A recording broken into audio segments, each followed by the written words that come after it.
In the summer of 2006, a man entered one of the most remote stretches of Alberta's Kananaskis country and was never seen again. What he left behind: unsettled search and rescue teams, wilderness experts, and experienced hikers. Not only because he vanished, but because of the circumstances surrounding it. He was a seasoned outdoorsman in his mid-40s, known locally as someone who didn't take unnecessary chances. He wasn't hiking for attention or photos. He went into the backcountry for solitude, routine, and the discipline of navigating rugged terrain with skill and preparation. He had completed this route before, more than once. The Kananaskis wilderness was familiar to him. By all accounts, he was careful, deliberate, and well-equipped. On the morning he set out, he signed the trailhead logbook, a small wooden box at the start of the trail where hikers record their names, routes, and expected return times. It's a standard safety measure. He wrote that he planned to be gone for one night. When he didn't return the following day, or the day after that, a friend contacted authorities. His car was still parked neatly at the trailhead, locked and undisturbed. Rangers checked it thoroughly. Nothing appeared out of place.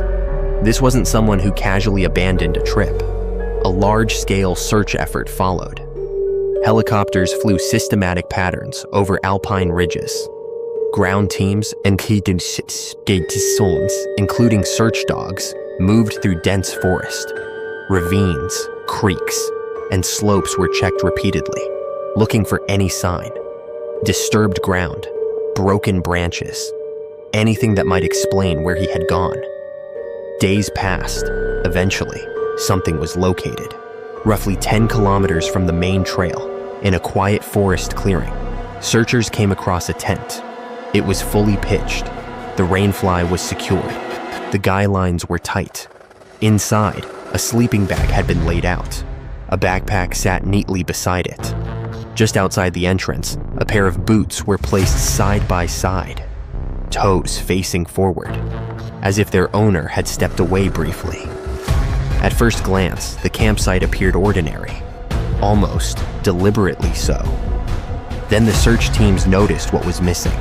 There were no footprints, not around the tent, not near the nearby creek, not leading back toward the trail. The soil was soft enough to hold impressions, yet there were none. No clear indication of where he had gone. Searchers tried to account for it logically. Perhaps the ground had dried. Perhaps he moved carefully over rocks and roots. But another detail quickly drew attention. The tent was oriented incorrectly. Its entrance faced directly into the prevailing wind. For anyone familiar with camping in Kananaskis, especially someone experienced, this was unusual. Mountain winds move hard through the valleys at night. Setting a tent this way leads to constant buffeting, colder temperatures, and an unstable shelter. Experienced hikers take care to avoid it.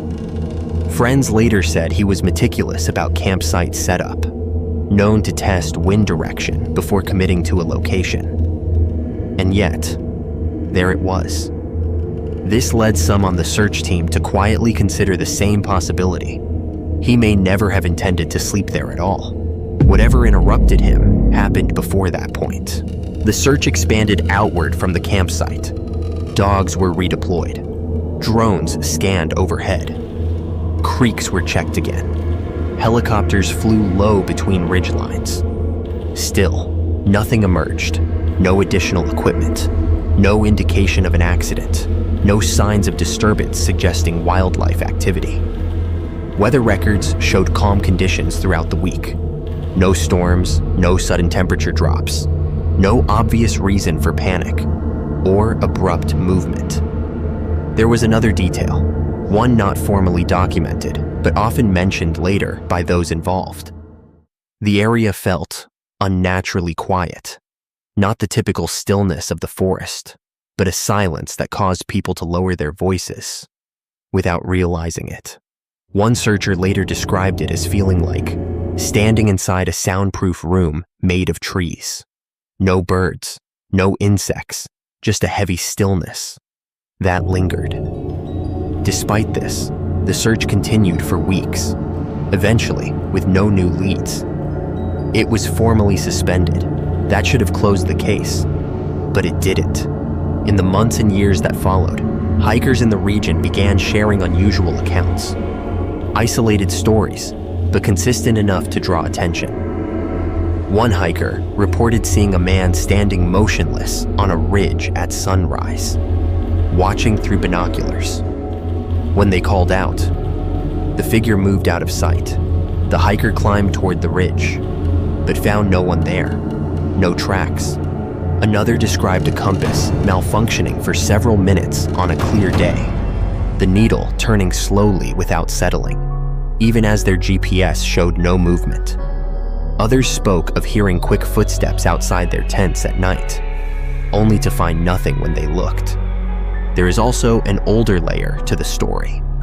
Indigenous oral traditions from the region include accounts of silent figures moving through the forest, watchers rather than participants. Interpretations vary, and most people view these stories as symbolic, not literal. Still, the timing unsettles some. When searchers first arrived at the campsite, one detail stood out to several of them. The sleeping bag retained warmth. It suggested the site had been occupied, not long before it was found. As of today, the man has never been located. No personal effects beyond the campsite. No definitive explanation. His name remains listed among Canada's long-term missing persons. And every so often, someone passing through that section of trail pauses, not because they see anything unusual, but because the forest feels momentarily still. Then they keep moving, because some places leave questions behind, and not everyone wants to linger, where answers never came.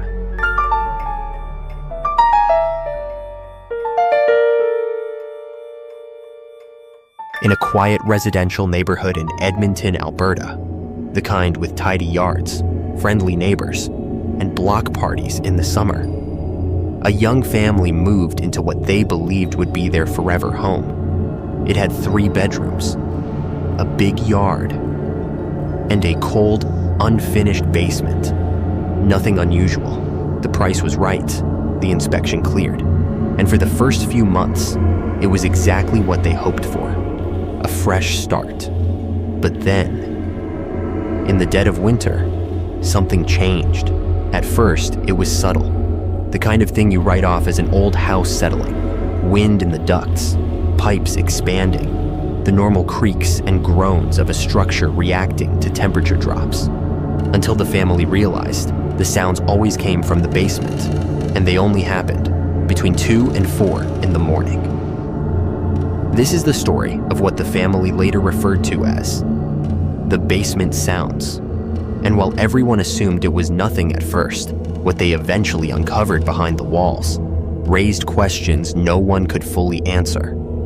The family, a couple in their 30s with 2 young kids, had moved in during the fall of 2019. The home was about 60 years old, with a partially finished main floor, a newer kitchen, and a big unfinished basement they planned to renovate in the spring.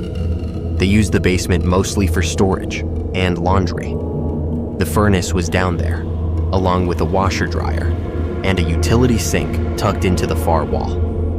In December, just as Edmonton started getting serious snow, the mother, we'll call her Rachel, began waking up at night. At first, she thought it was just the baby monitor, picking up background noise. But when she muted the monitor, the sound continued. Soft, slow footsteps. Not stomping, not pacing, just a quiet, deliberate shh, thump, shh, thump. Like someone moving carefully across concrete. Her husband, we'll call him Mark, dismissed it at first. Old house, he said. Probably the pipes. And honestly, Rachel wanted to believe that. The basement was cold, the furnace cycled at night, and empty concrete spaces could amplify ordinary sounds. But then came the pattern. The footsteps weren't random. They happened at the same time, every night, always between 2 and 4 in the morning, and always starting from the far corner of the basement, near the old laundry sink. Then, silence. The sound would stop abruptly. No return path, no fading echo, just gone. After weeks of this, Rachel insisted Mark check the basement during the sounds. So one night, just after 2:15 in the morning, when the noise began again, he grabbed a flashlight and went downstairs. There was nothing. Cold floor, storage bins, silence. But as he turned to head back upstairs, his flashlight swept across the floor near the sink, and he froze. Footprints, fresh, damp, clearly defined. They started at the basement door, inside the house, and led straight to the laundry sink. Bare feet, human-shaped, 5 toes, not boots, not shoes. The kind of marks you'd leave if you stepped in slush and walked across a cold floor. But the most unsettling part wasn't what was there, it was what wasn't. There were no footprints leading away, no trail back to the door, no marks near the basement windows. Just a single set appearing from within the house and stopping. Mark checked every lock, every window, every door. Everything was secure. No signs of damage, no indication anyone had entered from outside. Just the footprints, slowly drying under the basement light. They contacted local authorities. An officer visited the next morning, documented the scene, and conducted a walkthrough. With no signs of forced entry and no interior cameras, there was little to act on. The officer suggested it may have been an isolated incident, a misunderstanding, or something easily explained but unseen. That night, they double-checked every door. They set up motion lights. They even left their dog in the basement, hoping she would react to anything unusual. She didn't make a sound, but the next morning, they found her trembling at the top of the basement stairs, ears pinned back, refusing to move. From that day forward, she wouldn't go downstairs. Weeks passed. The sounds continued. Sometimes slower, sometimes heavier. They came whether or not the furnace was running. No pipes knocked, no vents rattled, just the steady, unmistakable rhythm of movement. Eventually, Mark and Rachel stopped trying to explain it. They slept with the television on. They avoided the basement. They kept the kids well away from the stairs. In early March, a contractor came to provide an estimate for finishing the basement. He measured walls, checked beams, tapped along the framing. Then, near the laundry sink, he stopped. He tapped again. Hollow. The wall behind the sink, assumed to be solid foundation, sounded wrong, like there was empty space behind it. But the house plans showed nothing there. The contractor called Mark downstairs. Together, they removed a section of paneling. Behind it was a sealed crawl space, not a standard access point, not a utility opening. This was a crude, low-ceilinged area, just large enough for someone to lie down. No lighting, no ventilation, bare concrete walls, and a dirt floor. Inside were personal items, blankets, food packaging, an empty juice bottle, a spoon, and taped to the wall, a piece of lined paper, yellowed with age. Written in uneven handwriting were the words, "I only move when you're asleep." No name, no explanation, just the sentence, left in a space no one knew existed. Authorities were contacted again. This time, the space was examined more thoroughly. Samples were collected. The items were documented, but nothing provided clear answers. No records explained the crawl space. No permits referenced it. There was no confirmed access point from outside the home. Whoever had been using it had done so from within the house.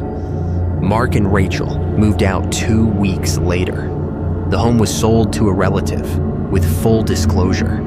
The basement was completely renovated. The hidden space was filled and sealed permanently.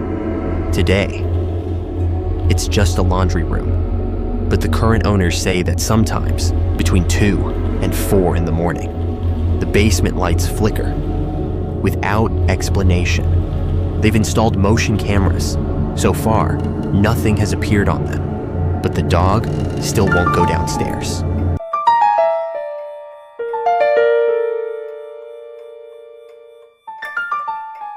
If you live in Alberta, you've heard of Highway 63.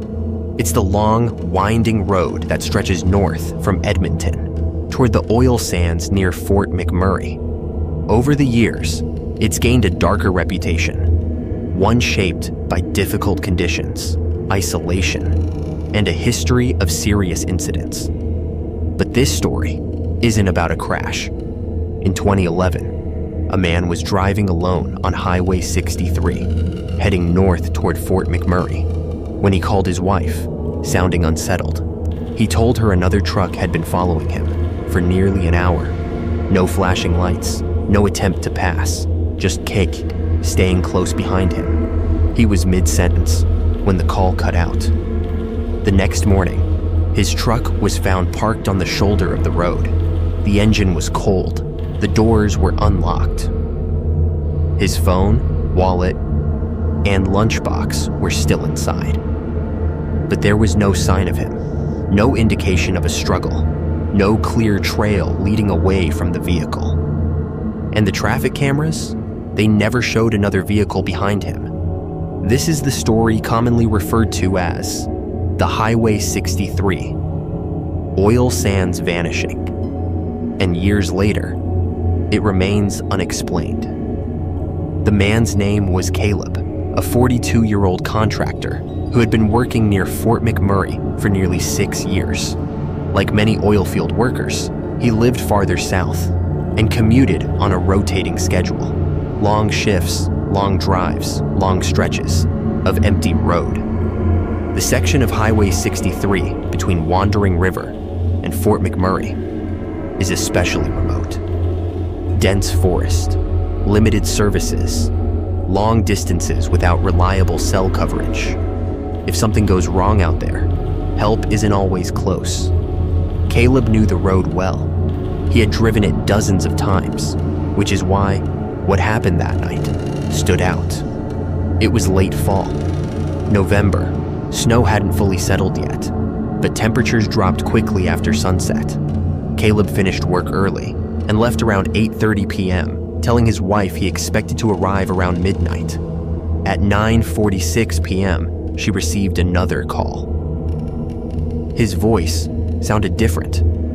At first, he tried to stay calm. He said something strange was happening. A truck had been behind him since he passed Mariana Lake, a small, easily missed stretch of road. The vehicle kept the same distance the entire time. It wouldn't pass, it wouldn't fall back, it just stayed there. She asked if he'd tried slowing down or pulling over. He said he had, twice, and the other truck adjusted with him. No horn, no lights, just silence. He mentioned that he couldn't clearly see headlights, only a dark shape in his mirror. That's when his tone changed. The call became choppy. "Something's not right," he said. "This guy." The call dropped. She tried calling back immediately. There was no answer. After waiting and getting nothing, she contacted authorities. A search began along Highway 63. Given the road's isolation, officers focused on finding a disabled vehicle or signs of trouble. Just after 5 o'clock in the morning, they located Caleb's truck. It was parked near an unmarked turnout, not close to any rest area or known exit. There was no visible damage, no mechanical failure. It looked as though it had simply been pulled over and left. Inside were his personal belongings, his jacket, his phone, a thermos, still warm. But the cab was empty. There were no clear tracks in the surrounding area leading away from the truck. No disturbed brush near the tree line. No obvious explanation for where he might have gone. Authorities reviewed nearby highway camera footage. It showed Caleb's truck passing by earlier that night. but there was no second vehicle visible behind him for a considerable distance. They reviewed it again, still nothing. Records showed no unusual traffic activity. Nearby work camps were contacted. Caleb never arrived at his destination. Then came the phone records. The final signal from his phone registered at 9:47 p.m., 1 minute after the call ended. The location placed the signal several hundred meters into the forest, away from the road. Search teams were deployed. Dogs, drones, and other resources were used over the following weeks to examine the area around that last signal. Nothing was found, no clear trail, no personal items, no indication of shelter or movement, just thick forest and unanswered questions. Publicly, the case was treated as a missing persons investigation. One theory suggested Caleb may have left the vehicle on his own and become disoriented in the cold. That remained the official position. Privately, some involved expressed uncertainty. One individual later remarked that the most troubling aspect wasn't what was discovered, but what wasn't. The absence of clear indicators raised questions that never fully settled. Months later, another driver reported something unusual. Near the same turnout, he claimed he saw a figure standing just inside the tree line, motionless. The jacket appeared similar to one Caleb had worn for work. When the driver looked again, the figure was gone. Authorities searched the area once more. Again, nothing was found.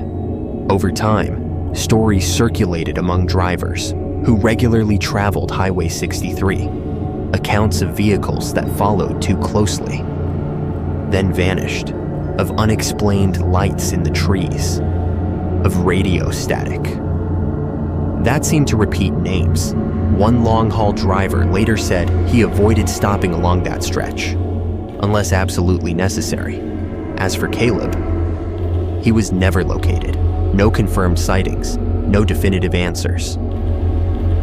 His family held a memorial years later, but the case remains open. The truck was eventually released and sold.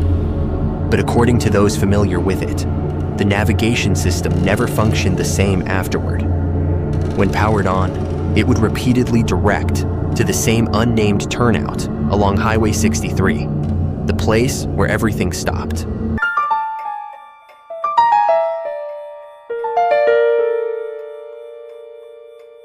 In the heart of Banff, Alberta, tucked between the jagged peaks of the Canadian Rockies, there's a hotel that has stood for over 100 years. It's beautiful, grand, historic, the kind of place that proudly displays black and white photos of royalty and celebrities who once stayed there. Everything about it feels like a nod to another time. But in 2013, a guest checked in, expecting nothing more than a peaceful mountain escape. What he received was a key to a hotel room that, according to staff records, did not officially exist. And what he encountered after that has never been fully explained. The guest was a man in his late 30s, visiting from Ontario. We'll call him Daniel. He was traveling alone, taking a much-needed break after a difficult year, a divorce, a job change, the kind of personal strain that makes someone want to disappear into the mountains for a while. He arrived late. The front desk was quiet. The lobby, grand and echoing, was lit by antique chandeliers that hummed faintly in the stillness. A young woman behind the counter greeted him, pulled up his reservation, and handed him a key card. Room 409. He rode the elevator up with his luggage. The hallway on the 4th floor was long and narrow, lined with deep red carpet and gold-accented wallpaper that looked untouched by time. At the far end, he found the door labeled 409, exactly where he expected it to be. But when he slid his card, the lock flashed red. He tried again. Same result. As he turned to head back toward the elevator, he noticed another door directly across the hall. No number, no placard, just a solid wooden door with a keycard reader identical to the others. Out of curiosity, he tried his card. The light turned green. The door opened. Daniel assumed it was a mistake. Hotels sometimes issue keys incorrectly or mislabel spaces. He expected a storage area or staff room, but the moment he stepped inside, something felt wrong. The room was dark, the curtains fully drawn. He found a light switch and flipped it. A dim yellow ceiling light flickered on. What he saw looked like a room preserved from another era. The wallpaper was pale green with a fading floral pattern peeling at the corners. The furniture, a dresser, an armchair, a vanity, was coated in thick dust. A rotary phone sat on the nightstand, its cord twisted. The bed was neatly made, with stiff white sheets, yellowed at the edges. It felt less like an unused space, and more like a place forgotten. Daniel stepped farther inside, unsettled, but curious. He set his bag down, assuming the room had simply been overlooked during renovations. There were no warning signs, no construction materials, just stale air and silence. He was about to leave when he noticed something on the nightstand, a notepad. The paper was yellowed and curling. He picked it up, written in uneven block letters. In pencil was a single word, Daniel. Below it was a date, 3 days earlier. He froze. It was his name, not a nickname, not a guess, just his name, written there, before he had arrived. He put the notepad down slowly. His ears felt full, like pressure building, and the faint ambient sounds of the hallway seemed to vanish. No distant footsteps, no air vents, nothing. He backed out of the room and closed the door. At the front desk, he explained what had happened, that his key hadn't worked for room 409, but had opened an unmarked door across the hall. The clerk looked confused. "There's no door across from 409, she said. Daniel insisted. She pulled up the floor plan and turned the screen toward him. The fourth floor formed an L shape. Room 409 sat at the end of the corridor. Across from it was a blank wall.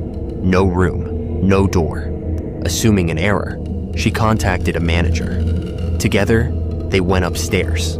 Daniel led them back down the hallway, his pulse racing. The door was still there. The manager tried a master key. Nothing. No response from the lock at all. Daniel's card no longer worked either. Maintenance was called. When a technician removed the lock's faceplate, he paused. "This isn't wired," he said. "It's not connected to the system. It shouldn't respond to any key." Daniel asked if they could open it manually.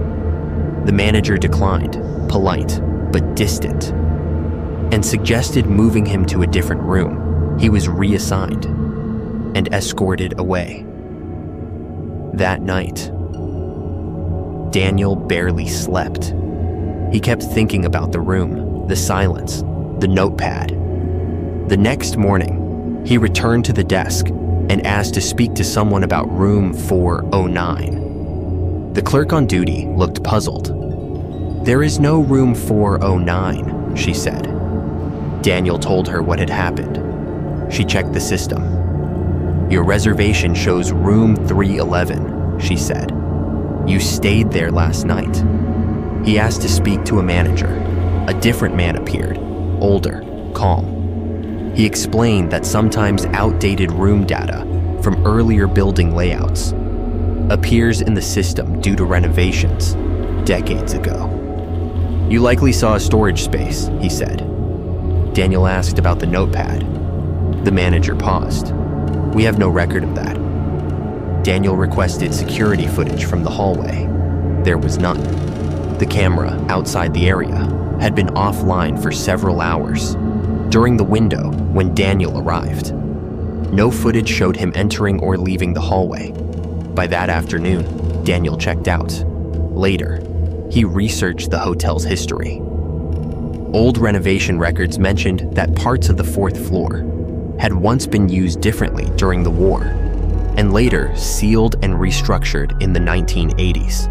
There was no official record of a room 409. Daniel remained certain of what he experienced: the room, the furniture, the silence, and the notepad bearing his name. But no one else has ever confirmed it, and the hotel maintains that no such room ever existed.